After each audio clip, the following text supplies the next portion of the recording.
What's up everybody and welcome to the channel. Today we're taking a look at this 2024 Subaru WRX TR. This is basically the GT, however, more track ready. So this thing is a pretty cool spec, finished off in the World Rally Blue.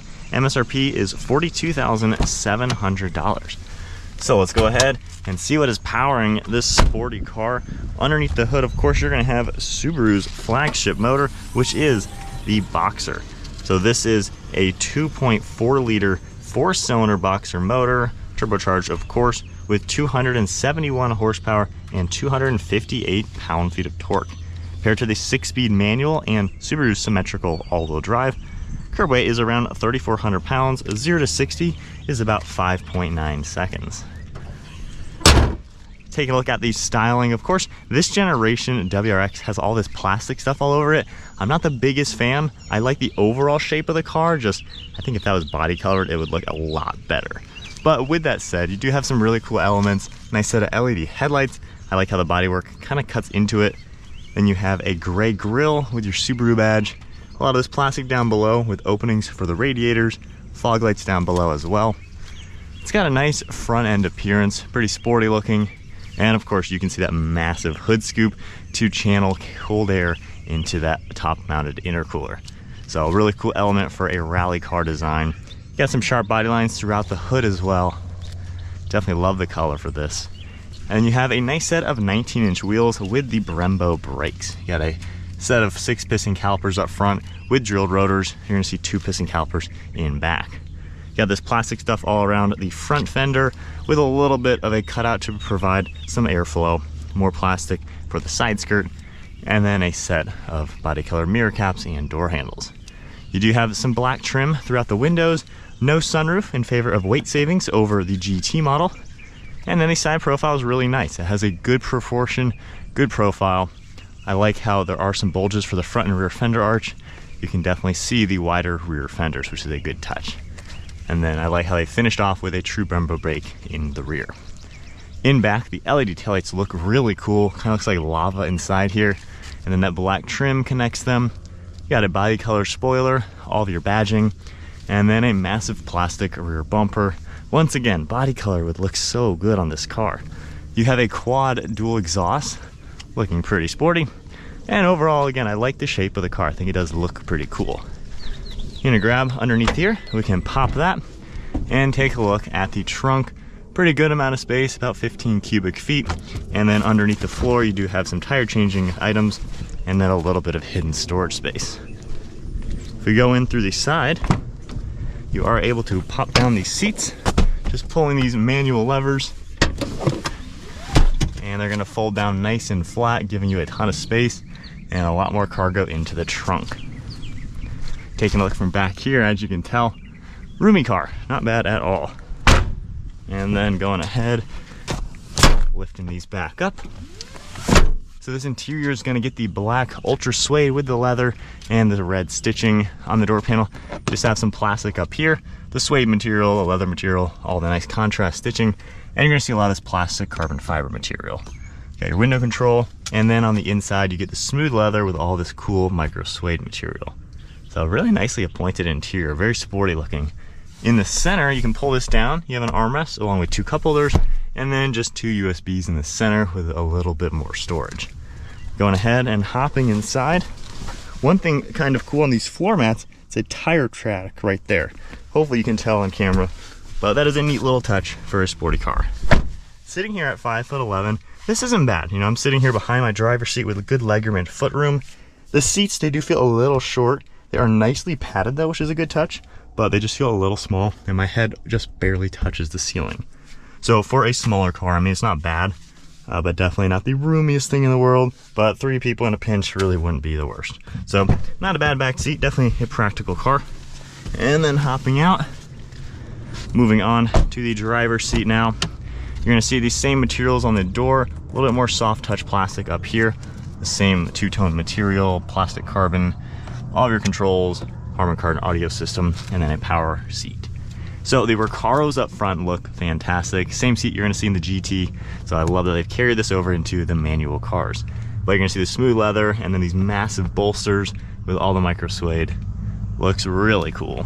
Recaro written up above, all red stitching, and then a flat bottom design for the steering wheel with more red stitching, and even have the sport pedals. Hopping in now, keep my foot on the clutch, firing this thing up. So you have the controls on the steering wheel, Bluetooth and audio on the left side. We have this dial right here. You can control the center screen, cruise control on the right, steering intervention, lane keeping as well. And then taking a look at the gauge cluster, we have a massive tach as well as your speed. And then I can just scroll up and down and see a few different things popping up through that upper screen. So pretty simple overall, but nonetheless, pretty good design. Got a cool boost gauge as well. Stock on the right for windshield wipers, turn signal and headlights over on the left. We have the trunk release button, some plastic trim, then the micro suede, just plastic up on the upper dash, and then over here you're going to see more of the suede, leather, and stitching. Moving to Subaru's infotainment screen, pretty large screen as you would expect, and basically what you've seen in every other Subaru. Up on top, you can scroll through this upper screen, see a few different things that'll pop up. You can also swipe the screen itself over, which is a cool touch. All your tiles in the center for different apps. You can scroll that left and right. Home icon down here will always get you there. You can tap the car icon, you see a few different settings within the car. You have more settings right there, and then driving settings as well. Climate controls are integrated into the screen. You do have temperature over on this left side that you can easily go through. I really wish fan speed did the same. The screen will have some lag sometimes, so it'd be nice to not have to rely on that. But fan speed down below, you can also go into here and see a few different items. So it's fine, it's not bad, it looks pretty good overall. There just is some lag you're gonna have to fight every now and then on the screen. Going into reverse, you got a pretty nice backup camera taking up about a third of the screen. And then you have volume on the left side, control on the right for tuning. Storage down below with USB ports, a nice shift boo with your shift pattern on the 6-speed, manual park and brake, and then a little bit of storage all down below. And then a padded armrest with more storage. Glove box on the right side, pretty large, as you would expect. And then one last look at the interior. Pretty nice place to be. I feel like it looks like a Subaru still, but I like how they've added some premium materials all throughout it, especially with the Recaro seats, to make you feel like you're in something a bit more special. You have dome lights up above, just a simple thin mirror, and then a nice sun visor. All right, setting off now in the WRX. So this is a pretty fun, sporty little car. It's not that fast. The STI no longer exists. So unfortunately, if you want that extra power, you're gonna have to go to the aftermarket, modify this car, and tune it. But nonetheless, you know, this Boxer engine still gives you a decent amount of punch, getting up to some speed.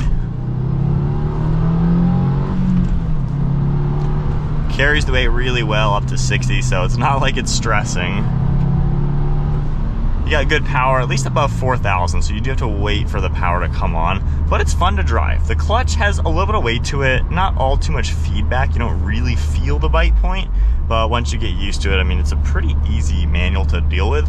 The shifter, it does have a long throw and not exactly the most refined shifter, but again, this isn't based on the most expensive car, so it's not gonna be crazy high end, but it's notchy enough to where you can feel the gears, and I think this would be a really good like first manual car.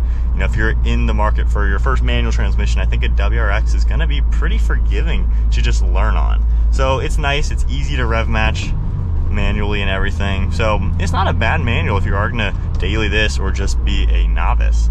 Visibility is really good in these cars. You have so much windows, really easy to see all around the car. So honestly, it's an easy car to drive. You can very easily place each corner, which is a nice aspect. So ride quality. So I believe the GT will have a more fancy adaptive suspension. This one ditches that to have a more track-tuned, sport-tuned suspension. Personally, I find it nice and comfortable. It feels really good in here, it's really solid. You can feel the little bumps, you can tell this is a more sport-tuned suspension, of course, but I think it drives pretty solid. The steering is something I've really been enjoying in this WRX TR. It's really, really direct. And I feel like there's no vagueness about the steering. Whenever you do something, it pretty much just follows and is really quick to respond. The ratio seems really quick that way. You don't have to be turning way all over the place to make an adjustment in the car. So it's a fun car to cruise around in. It's not that fast where you're gonna be breaking the speed limits all too easily. So I think it's very well done to where you can have a good amount of fun out on the public roads without just blowing by the speed limit signs. So it's pretty cool. If we go ahead and get up to speed once again, clutch pedal's pretty easy. And the speed limit. So yeah, it's pretty fun to cruise around, and only complaints with driving, just the screen I'm not the biggest fan of. Like I mentioned, you know, I really wish this had a physical fan speed. That'd be about the biggest thing I would change. Other than that though, the driving dynamics are about what you would expect. It is pretty decently comfortable. The Recaro seats, the bases are definitely on the harder side, and I wouldn't mind the front getting up a little bit higher. That way I'm sitting more into the seat. But overall, I mean, it's a pretty comfortable position. And I think you can fit in here with a lot of room. I have good headroom, legroom, and things like that.